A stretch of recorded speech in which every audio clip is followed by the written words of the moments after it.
할렐루야. 오늘도 말씀을 하도록 시작합니다. 슬기로운 아침 시간 사무엘상 26장 말씀입니다. 오늘 본문은 다윗의 도피 행각이 계속 이어지고 있습니다. 오늘 본문에서 다윗은 십광야에 머물고 있어요. 십광야의 주민들이 기브아에 있는 사울에게 지금 다윗이 하길라 산속에 숨어 있다라고 밀고해 버립니다.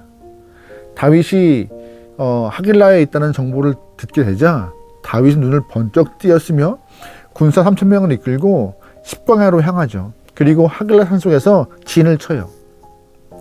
다윗은 사울이 자기를 잡으러 온 것을 알고 있기 때문에 정탐꾼을 파견합니다. 이미 광야 생활이 어느 정도 익숙한 다윗이었고 사울의 군대를 보고 있었기 때문에 상황을 좀 관망하다가 좋은 기회를 보고 있던 것이에요.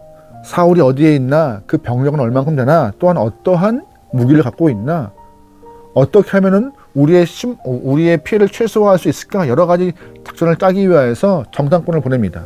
근데 그냥 보내는 것이 아니라 직접 들어가요. 자신과 아비새가 사울의 진영으로 들어갑니다. 하지만 사울의 진영은요, 깨어있는 자가 없었어요. 오랜 시간 동안 다윗을 쫓기 위해서 애썼고, 또한 십광야로 오는 과정 가운데 몸에 피곤이 쌓여 있었고요. 진을 치고 보초 서야 되는데 모두가 잠을 자고 있는 상황이었기 때문에 다윗과 아비새가 무혈입성으로 사울의 진영으로 들어갑니다. 게다가 아무도 다윗을 말리지 못했기 때문에 다윗이 잠자는 사울 앞에까지 가요. 그러자 다윗과 함께 있던 아비새가 사울을 죽일 좋은 기회라고 다윗에게 설득하지만 오히려 다윗은 그럴 수가 없다라고, 사울을 죽이지 말라라고 아비새에게 명령합니다. 그리고 사울 머리맡에 있는 사울의 물건, 즉 창과 물병만 들고 나가요. 얼마 시간이 흐른 이후에 다윗은 사울의 진영 맞은편 산에 올라가서 사울의 사람들을 깨웁니다. 그리고 사울의 군사를 책망하는데 특히 사울의 군대장관 아브넬을 혼내요.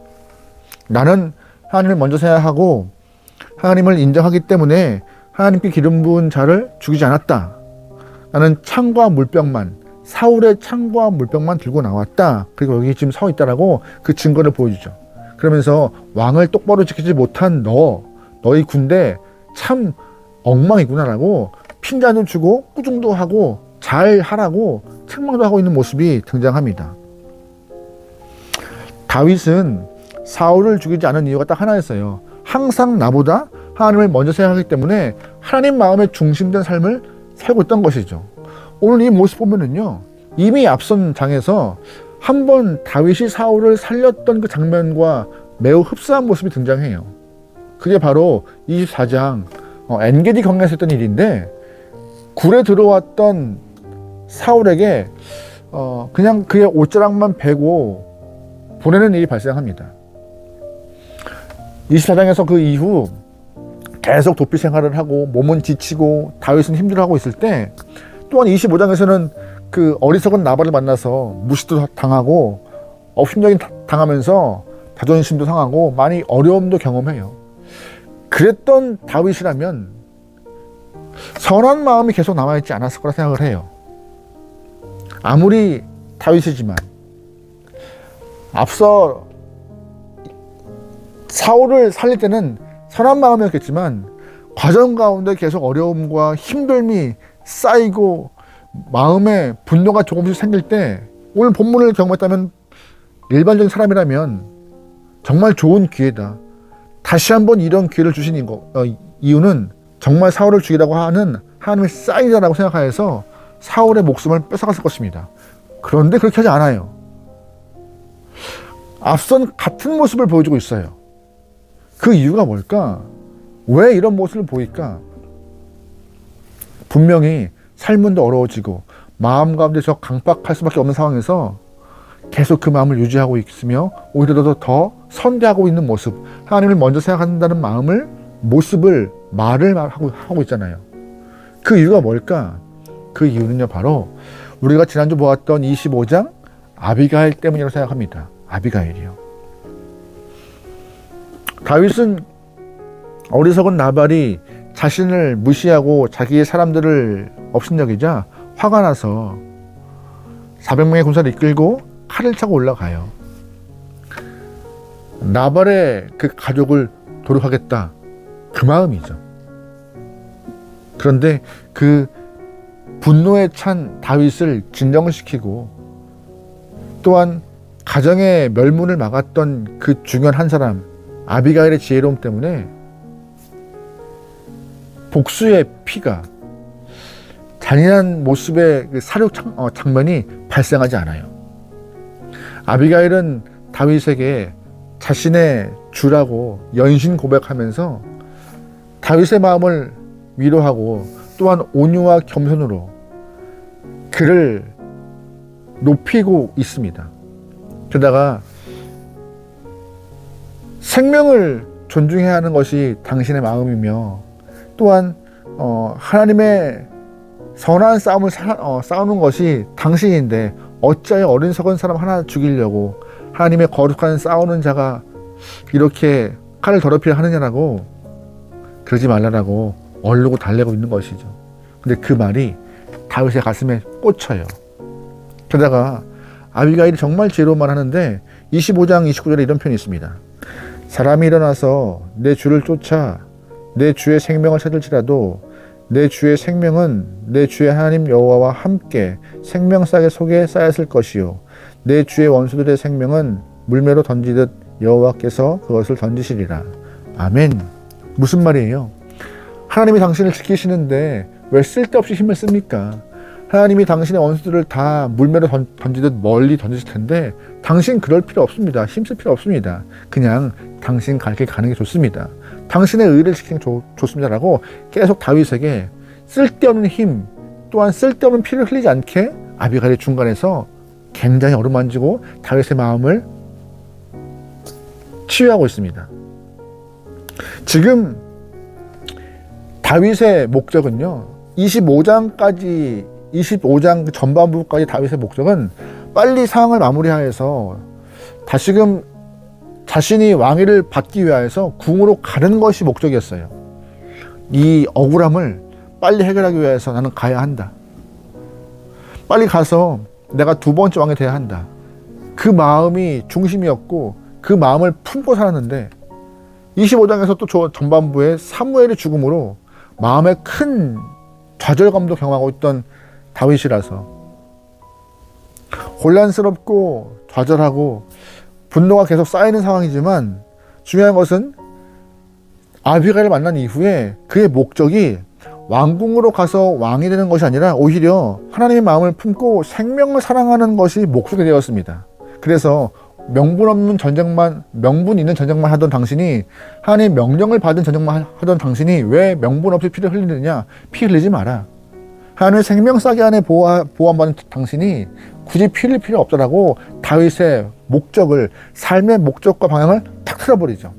그것이 촉발되어서 다윗은 피를 흘리지 않게 된 거고 오히려 평화를 경험하게 된 것이었습니다. 또한 왕궁을 향한 집착도 바뀌게 됐던 것이고요. 아비가일 하나 때문에요. 그 집착이 바뀌자 오늘 본문에서 이전과 같이 똑같이 사울을 죽일 수 있는 상황이지만 마음의 분노와 그 생명을 빨리 처치하여서 왕궁에 들어가 왕이 되는 마음보다 하나님의 마음을 먼저 생각하게 되고 기름 부자를 보호하는 본래 다윗의 모습을 찾는 그 모습을 보게 돼요. 우리가 이 모습을 참 집중해서 봐야 할 것 같습니다. 오늘 우리 살아가면서 무엇 때문에 살아가고 무엇 때문에 행동합니까? 기본적으로 내 이익과 잘됨을 위해서 살아가려고 하고 애쓰고 있습니다. 하지만 그 삶이 그 목적이 우선이 아니라 우리의 삶은 다윗과 같이 하나님의 마음을 다시금 세우는 것이 목적이고 하나님의 마음을 품는 것이 삶의 이유가 되어야 할 것입니다.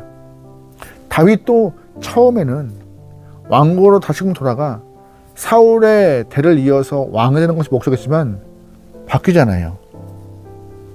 하나님의 마음을 품고 생명을 보호하는 마음으로 바뀌듯이 우리 또한 하나님의 마음을 품고 이 땅 가운데 하나님의 마음을 전할 수 있는 귀한 영혼들이 할 것입니다. 삶의 목적이 그렇게 바뀔 때 하나님의 함께하심과 기름 부으심은 이전과는 확연히 다를 것이에요. 왜? 나아가는 방향과 모습과 자세가 다르기 때문에요. 또한 여러분은 어떠한 인물입니까? 여러분은 인생 가운데 아비가일 같이 한 영혼의 삶의 방향을 좀 바꿔놓을 수 있는 선한 영향을 끼칠 수 있는 귀한 영혼이면 좋을 것 같아요. 모든 사람은 전진 또 전진 올라가려고 애를 쓰고 남을 눌러서 자신이 살기 위해서 애쓰지만 그것은 인간의 본래 목적이 아니잖아요. 하나님 우리를 세우신 이유는 하나님의 마음을 전할 수 있는 전도자, 전파자, 전달자가 되어서 이 땅의 많은 영혼들에게 인간이 살아가야 될 본래 목적을 알게 하는 건데, 저와 여러분이 아비가일과 같이 사람을 살리고 또한 사람을 치유하고 사람에게 하나님의 마음을 선포할 수 있는, 전할 수 있는 귀한 영혼 되면 좋을 것 같아요. 오늘 하루 우리가 하나님의 마음을 잘 품고 마음을 전달할 수 있는 귀한 영혼 되면 좋겠습니다. 그렇게 할 때에 오늘 본문에서 다윗이 마음을 경돌하고 하나님을 먼저 생각했던 것처럼 우리 주변에도 하나님을 먼저 생각하는 일들이 많이 발생할 것입니다.